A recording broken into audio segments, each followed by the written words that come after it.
इस वीडियो में हम पाठ 5 उठ मेरी बेटी सुबह हो गई के अभ्यास और स्वाध्याय का सॉल्यूशन करेंगे।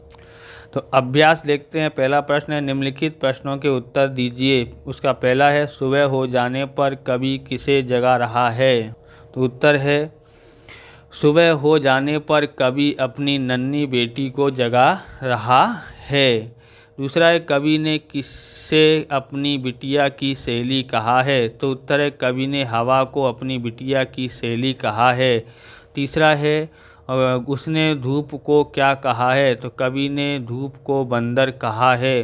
चौथा है, कवि ने किनको गैस के गुब्बारे कहा है? कवि ने तारों को गैस के गुब्बारे कहा है। आप इस प्रकार के वीडियो देखना चाहते हैं तो डिस्क्रिप्शन में आपको प्लेलिस्ट की लिंक मिल जाएगी अलग अलग विषयों की, वहां से आप देख सकते हो। चैनल पर नए हैं तो चैनल को सब्सक्राइब कर लेना, क्योंकि हम इस प्रकार के वीडियो आपके लिए बनाते रहते हैं। स्वाध्याय का देखना है, निम्नलिखित प्रश्नों के उत्तर लिखिए। तो उसका पहला है, सुबह हो जाने का पता कैसे चलता है? तो उत्तर है, पेड़ों के झुंझुने बजने लगते हैं और सुबह का सूरज लालिमा लेकर लाल गेंद की तरह लुढ़कता हुआ आता है, जिसे पता चलता है कि सुबह हो गई है।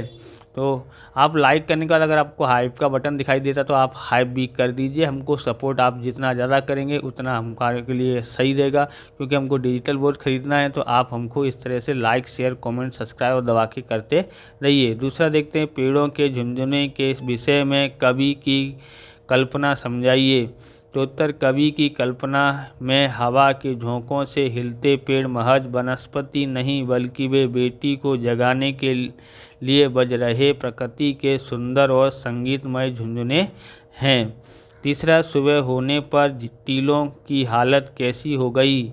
उत्तर है, सुबह होने पर टीलों की हालत सुनहरी और चमकदार हो गई है। वे ऐसे लग रहे हैं मानो उन्होंने मुंह रंग कर बैठ गए हों।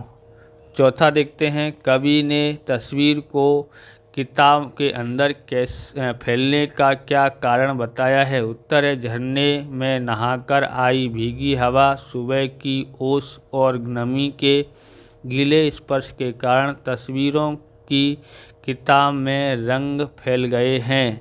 कवि यहाँ सुबह की ताजगी, नमी और हवा की अठखेलियाँ को दर्शाना चाहते हैं। दूसरा है, कविता के आधार पर सही जोड़े मिलाइए। तो है पहला, यहाँ पर देखोगे तो सूरज, चांद, टीले, नदी, धूप। तो बंदर, गुड्डे, गुड़िया, लाल गेंद, फिरकी और गुड़िया की चुनर। तो पहले का सूरज का आएगा, ये तीसरा नंबर लाल गेंद आएगा, तो यहाँ पर लिखा है देख लेना। और चांद का आता है, चौथा आएगा फिरकी। और टीले का क्या आएगा? तो आएगा गुड्डे, गुड़िया। और नदी का क्या आता है? तो नदी का आता है गुड़िया के चूरन। और धूप का क्या आएगा? आएगा बंदर। ओके, ये है एक्वा जेल पेन, बराबर। सेलो का एक्वा जेल पेन है, खूब ही सुंदर दिखने में लग रहा है।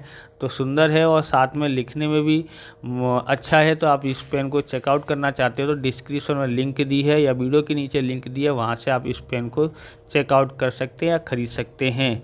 चलिए देखिए आगे क्वेश्चन नंबर 3, निम्नलिखित पंक्ति का भाव स्पष्ट कीजिए। पहला है, पेड़ों के झुंझुने डैश उठ मेरी बेटी सुबह हो गई।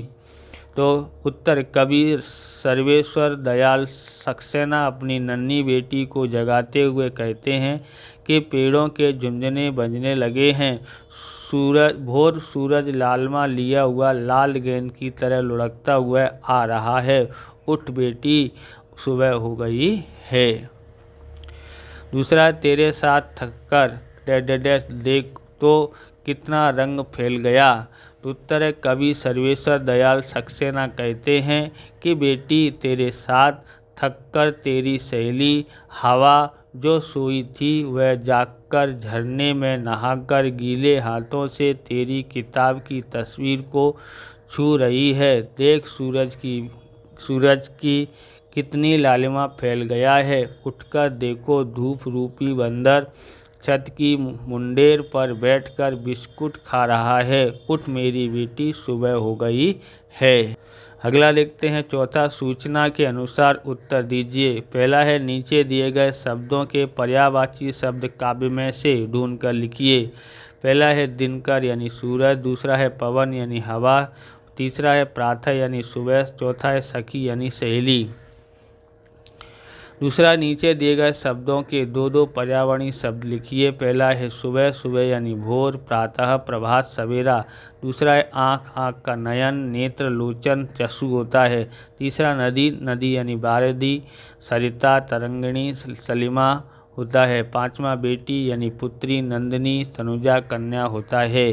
तीसरा, नीचे दिए गए शब्दों के विरोधार्थी शब्द लिखिए। पहला सुबह, सुबह का शाम, गिरना, गिरना का उठना, नीचा यानी ऊंचा, गीला यानी सूखा, धीमा यानी शीघ्र।